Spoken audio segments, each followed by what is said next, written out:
খোলা বাজারে একদিনের ব্যবধানে ডলারের দাম বেড়েছে 7 থেকে 9 টাকা। এরপরও তা পাওয়া যাচ্ছে না সব এক্সচেঞ্জ হাউসে। হঠাৎ করেই সরবরাহ কমে যাওয়ার দাবি মানি এক্সচেঞ্জ কর্মকর্তাদের। পাশাপাশি কেন্দ্রীয় ব্যাংকের অঘোষিত সিদ্ধান্তে ডলারের দাম বেড়েছে বলেও জানান তারা। ব্যবসায়ীরা বলছেন, আমদানি নির্ভর দেশ হওয়ায় ডলারের দাম বাড়ায় আমদানি ব্যয় বেড়ে যাবে। নেতিবাচক প্রভাব পড়বে আমদানিতে। পণ্যের দাম বেড়ে যাবে, মূল্যস্ফীতি আরও বেড়ে চাপ বাড়বে ভোক্তার উপর। গত বুধবার ডলারের অফিসিয়াল দাম 110 থেকে 117 টাকায় উন্নীত করেছে কেন্দ্রীয় ব্যাংক। এতে এলসি খোলার জন্য আগের চেয়ে বেশি ডলার গুনতে হচ্ছে ব্যবসায়ীদের। গত বুধবার 115 টাকায় এলসি করেছে এমন ব্যাংক গতকাল বৃহস্পতিবার 117 টাকা 50 পয়সা থেকে 118 টাকা দর নিচ্ছে।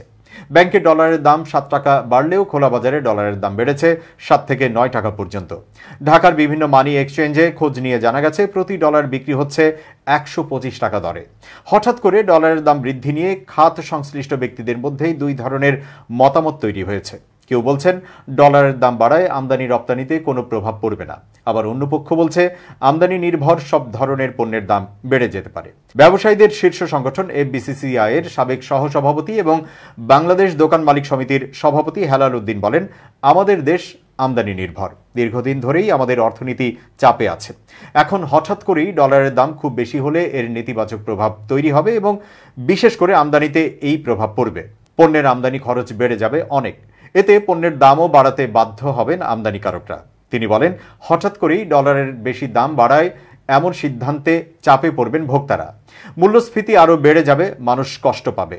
তবু আমাদের অর্থনীতিকে একটা জায়গায় আনতে হবে। এক্ষেত্রে ধীরে ধীরে দাম বাড়লে হয়তো কষ্ট কিছুটা কম হবে। বাংলাদেশ ব্যাংকের উচিত হবে সব দিক বিবেচনায় নেওয়া।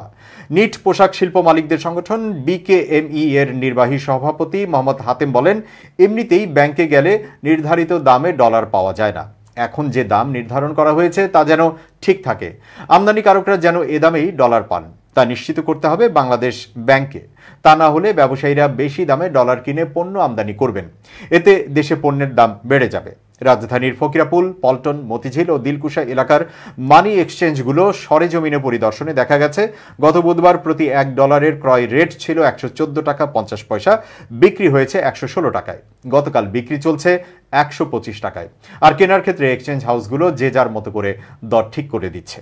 মতিঝিলের জামান মানি চেঞ্জিং হাউসের এক কর্মকর্তা জানান, এর আগে একসঙ্গে 7 টাকা ডলারের দাম বাড়ার ঘটনা কখনো ঘটেনি।